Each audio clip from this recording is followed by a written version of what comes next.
Hey guys, Coach Yeager. I just want to say I'm proud of how y'all been grinding away, getting the daily assignments done. You have now reached 1 week of online digital learning. Just a little side note, Monday was a regularly scheduled teacher workday if we were in school. Well, considering we're still in school, guess what? Monday is off. There will be no assignments posted on Monday. So finish up the work. That I've given you throughout this week, and then go ahead and enjoy your 3 day weekend. And then go ahead and get back up on Power School Haiku going into Tuesday. Um, be on the lookout Tuesday. I'm going to try to set up a Zoom meeting with you guys just to let you know. I moved into my house these past couple days, so it's been kind of crazy and chaotic, but making it through it, doing it the best we can, and that's all that we can ask right now. So today we are going to jump into our next topic, and that is the Industrial Revolution, or should I say the early Industrial Revolution, a new kind of revolution. You guys heard me talk a little bit about this during the Second Great Awakening, otherwise known as the Market Revolution. It goes by both. Some historians like to call it the early Industrial Revolution, some like to call it the Market Revolution. There is a second industrial revolution that will take place.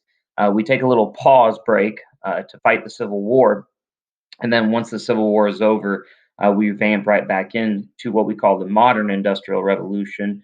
But we will look at the early industrial revolution, a new kind of revolution. And an introduction, what was revolutionary about the Industrial Revolution? Well, simply put, guys, it changed the way people work.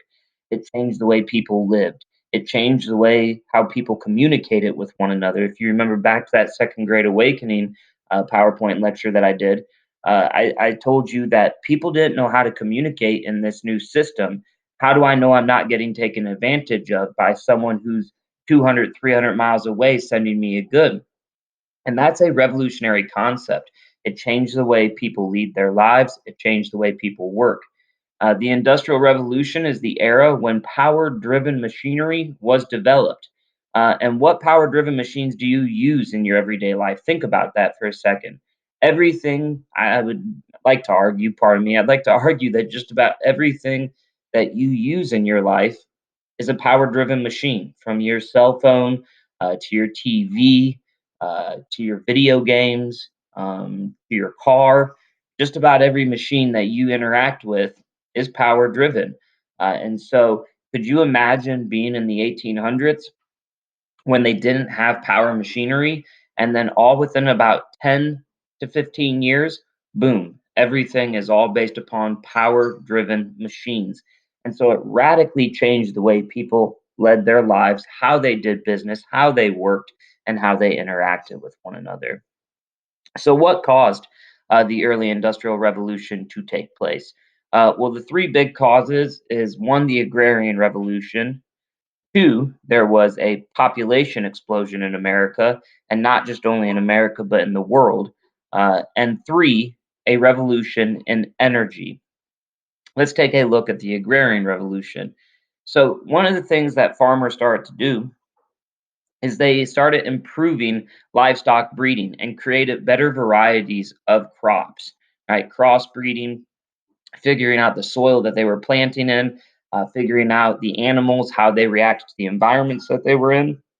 And so, therefore, scientists started working and making better crops, all right, and crossbreeding different crops here from the old world in England, right, to the new world and different varieties. And so, therefore, we have different varieties of crops, and that's one way that the agrarian revolution started. The other was when Jethro Tull invented the seed drill. There's a picture of it right there.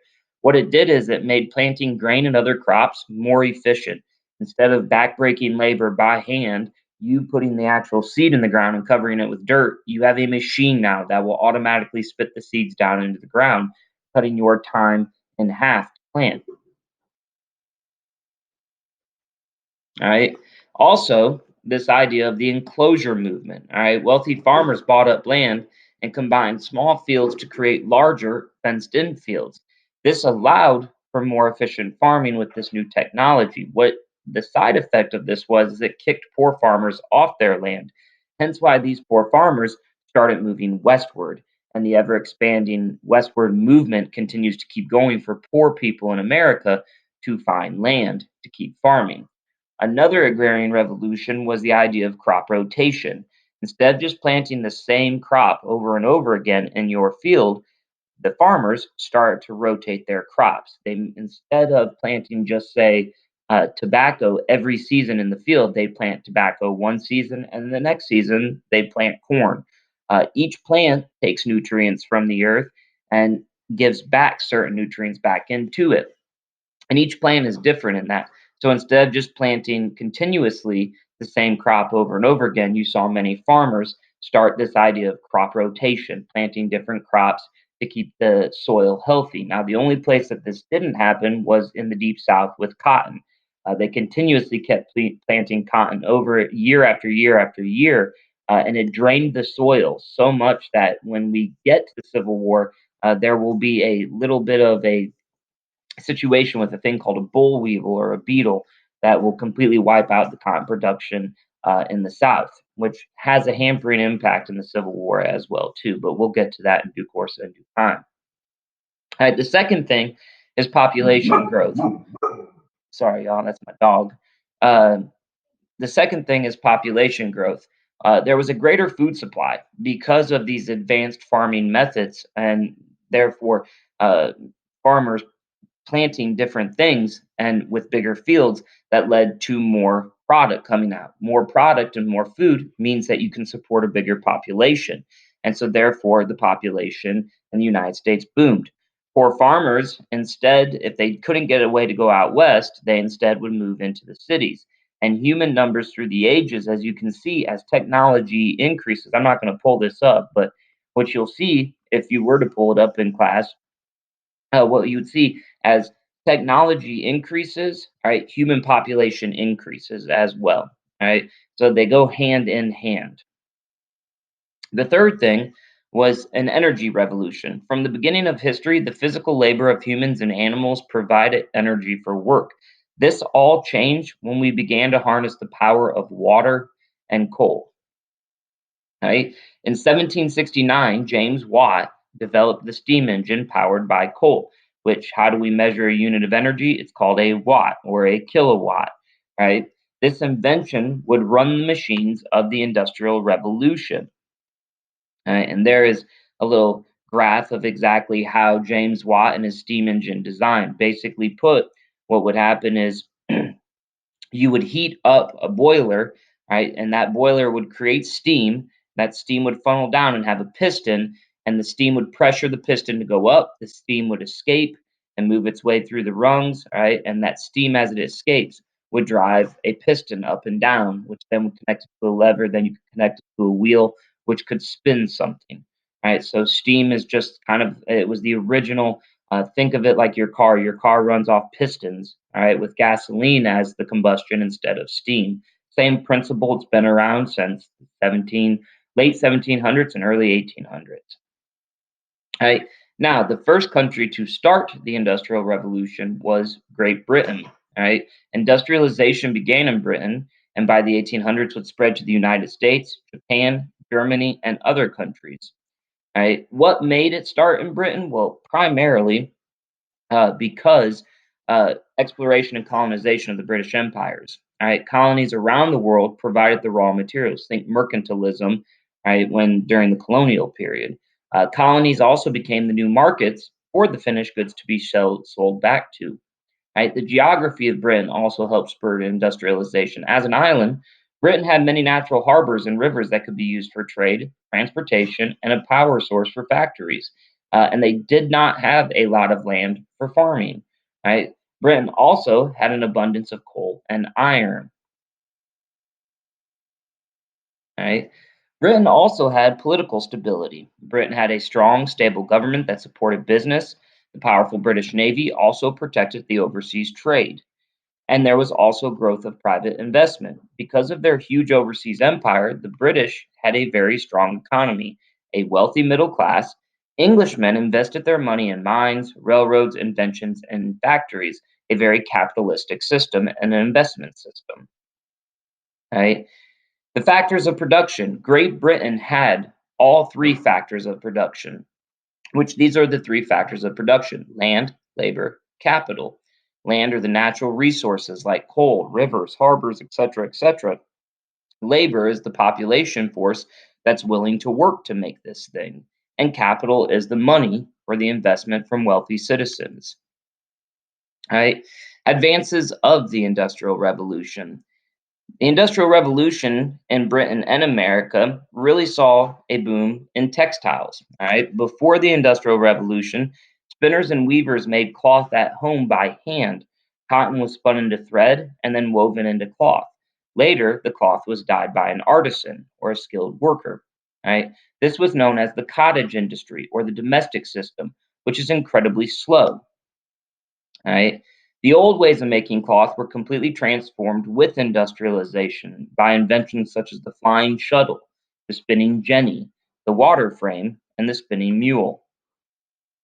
And there's a picture of the flying shuttle. It was hand operated and it wove cloth more quickly. There's a picture of the spinning jenny, right, invented by James Hargreaves. One person could spin 16 threads at once. Right? There's a picture of the water frame invented by Richard Arkwright. Right? It's faster and it's a watered power spinner.